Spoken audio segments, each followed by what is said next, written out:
Bismillahirrahmanirrahim. Today we are going to discuss a very important topic which is related to object oriented programming, and the topic is operator overloading. So let's start. Operator overloading allows you to redefine the way operator works for user defined types only objects structures. It cannot be used for built-in data types, int, float, character, etc. So operator overloading additional meaning provide करती है operator को, ठीक है। अब क्योंकि additional meaning provide करती है इसलिए ये यूज़र डिफाइंड टाइप्स के लिए ही ऑपरेटर ओवरलोडिंग का कॉन्सेप्ट यूज़ किया जा सकता है। It can not be use for built in types, ठीक है। क्योंकि अगर मैं इंटीजर में सपोज़ एक इंटीजर में नंबर लूँ और एक में नंबर 2 का वेरिएबल लूँ और उसमें यूज़र से वैल्यूज़ ले लूँ, तो जस्ट मैं उनको सम करूँगा और एक सम वेरिएबल में सेव करके उसको प्रिंट कर दूँगा। लेकिन एडिशनल मीनिंग का जो वर्ड है ना, जो कि स्पेसिफिकली यूज़र डिफाइंड टाइप्स के लिए यानी कि ऑब्जेक्ट्स के लिए या फिर स्ट्रक्चर्स के लिए यूज़ किया जाता है। सो उसमें जो एडिशनल मीनिंग है वो ये इंडिकेट करता है कि सपोज़ मैं अगर ऑब्जेक्ट्स की बात करूं तो उसमें क्या है कि दो ऑब्जेक्ट्स को मैं सिंपली मेन में क्या करूंगा, सपोज़ एक ऑब्जेक्ट है स्टूडेंट का S1, दूसरा ऑब्जेक्ट है S2।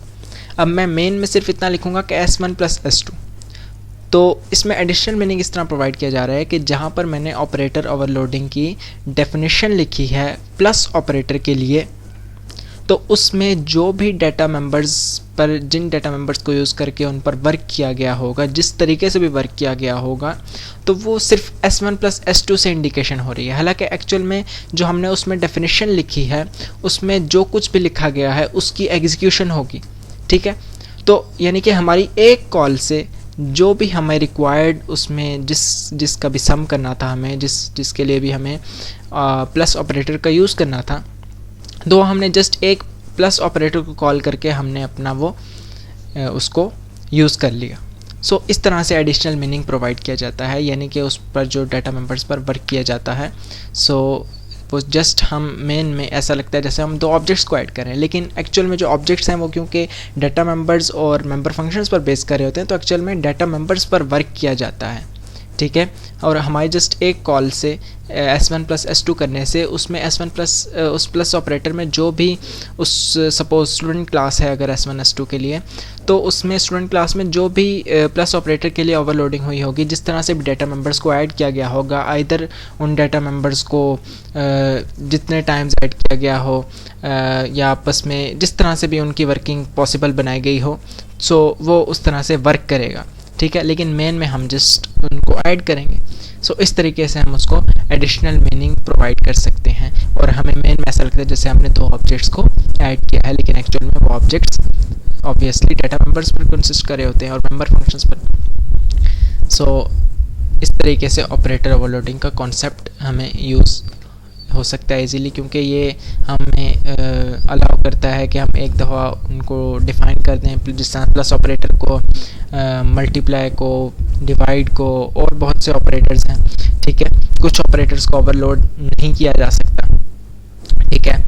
सो और साथ साथ इक्वल एंड ऑपरेटर वो ऑपरेटर है कि जो ओवरलोडेड होते हैं बाय डिफ़ॉल्ट, ठीक है। यानी कि सपोज़ अगर मैंने जो ऑब्जेक्ट पहले S1 बनाया स्टूडेंट क्लास का, फिर S2 बनाया, तो अगर मैं student S2 is equal to S1 करता हूँ, ठीक है। सो इस पर मुझे अगर मैंने डेफिनेशन ना भी दी हो इस ऑपरेटर की, तो ये वर्क करेगा क्योंकि डिफ़ॉल्ट क्या है, ओवरलोडेड है, ठीक है। तो इस तरीके से ऑपरेटर ओवरलोडिंग, और ये बात भी माइंड में रहे कि हम खुद से ऑपरेटर नहीं बना सकते ऑपरेटर ओवरलोडिंग में। जिस तरह सपोज़ एक ऑपरेटर मैं अगर ये कहना चाहूँ कि मैंने इसको ओवरलोड करना है, ठीक है, तो इस तरह $साइन कुछ भी इसको हम बिल्ट इन डाटा टाइप्स पर भी वर्क नहीं कर सकते। ठीक है। सो इसलिए मैं इसको ऑपरेटर को खुद से नहीं बना सकता। हाँ, जो ऑपरेटर पहले से मौजूद हैं, जिस तरह प्लस का ऑपरेटर है, तो वो हमें सिंपल में पता है कि वो एडिशन करता है, ठीक है, तो उनको एडिशनल मीनिंग प्रोवाइड किया जा सकता है। सो ये सिंपल लैंग्वेज में, बेटर वे में, होप सो कि आपको अंडरस्टैंड कर गए होंगे आप। और नेक्स्ट अपकमिंग लेक्चर्स में डिफरेंट ऑपरेटर्स को ओवरलोड किया जाएगा प्रोग्राम्स के through. So if you have still any confusion, you can leave a comment, and if you have understood this video, you can subscribe my channel for the new upcoming videos, and you can also visit this website.